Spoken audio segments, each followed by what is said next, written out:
Right now on WCNC Charlotte, honoring the fallen.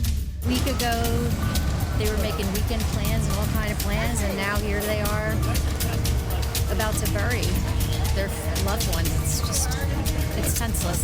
Hundreds gathering from Charlotte to Mooresville for a procession for fallen Deputy Marshal Thomas Weeks. His family, one of four, now mourning the loss of a beloved hero killed in the line of duty.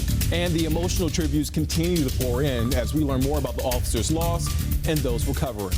And later, campus chaos. Protests over the war in the Middle East turning violent. And officials at UNC Chapel Hill are meeting now to figure out how to move forward. Hot and dry weather to end the week, but going into the weekend, I'm tracking the risk of storms. I'll have the latest timing coming up in your WCNC weather forecast. Today, crowds lining the streets to pay their respect to one of the four law enforcement officers killed during Monday's shootout in East Charlotte. The body of Deputy U.S. Marshal Thomas Weeks escorted from the medical examiner's office in Charlotte to a funeral home in Mooresville, his hometown. A solemn ceremony to remember a hero. Thank you for being with us for the news at 4 o'clock. I'm Nick Sturdivant. And I'm Jane Monreal. 2 days removed from the deadly incident at an East Charlotte home, the community continues to process this tragedy. The families of Deputy U.S. Marshal Weeks, Marshal Task Force members Sam Peloci and Alden Elliott, and CMPD officer Joshua Iyer dealing with unimaginable grief. Neighbors in Charlotte and beyond sending love and support. Tomorrow morning, Alden Elliott will be honored with a procession as his body is escorted from Mecklenburg County to a funeral home in Newton. That will happen on NC 16 around 10:30. And today we've learned President Joe Biden will be in Charlotte tomorrow to meet with the families of the officers. The president saying Monday night the officers made the ultimate sacrifice and that he and the First Lady are there for the families. Meantime, there is a very active investigation into the shootout. Right now, we know the suspect, 39-year-old Terry Hughes Jr., was killed in the exchange of gunfire, but there are still so many questions police are trying to answer right now. WCNC Charlotte's Kaylin Hagwood joining us live now from the home where the shooting took place on Galway Drive in East Charlotte. And Kaylin, a lot left to learn in this investigation. With you.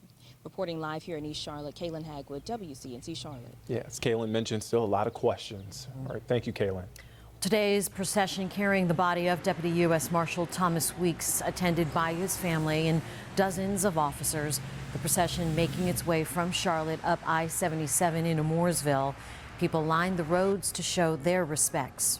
WCNC Charlotte's Austin Walker was there today, and he has more on Weeks' legacy. All along portions of I-77, you can see hundreds of people hand in hand lifting each other up. In Austin Walker, WCNC Charlotte. All right, thanks, Austin. Tomorrow, WCNC Charlotte will partner with iHeartRadio and Back the Blue NC to raise money for the families of the fallen officers. We are hosting a phone bank from 4 to 6:30 tomorrow evening. If you aren't able to call in during the phone bank, we have information about how you can donate right now. Just scan the QR code that's on your screen, or you can just go to our website, WCNC.com. Let's turn now to the forecast as we take a live look from our Dallas Tower camera.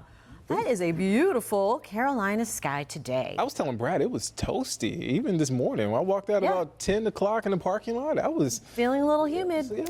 Yeah, those temperatures soared today. That full sunshine making it feel a little bit like early summer out there. We've got a lot of blue today on our Mr. Sparky Carolina camera. Temperatures getting awfully close to 90. The weekend, though, that's what everyone's talking about. We do have storm chances and rain this weekend coming up. I'll break down the timing and let you know how you can plan around those scattered storms for your outdoor activities. Okay. Thanks, Brad. Well, still ahead, continuing coverage from the deadly shootout Monday. A Statesville police officer recovering after being shot, how his department is responding. Plus, anti-war protests continue on college campuses nationwide and here in Charlotte. What officials here say could happen if tensions escalate. And students' futures in limbo as they wait to find out if they'll get financial help for college. At 4:55, how universities are trying to help past deadline day.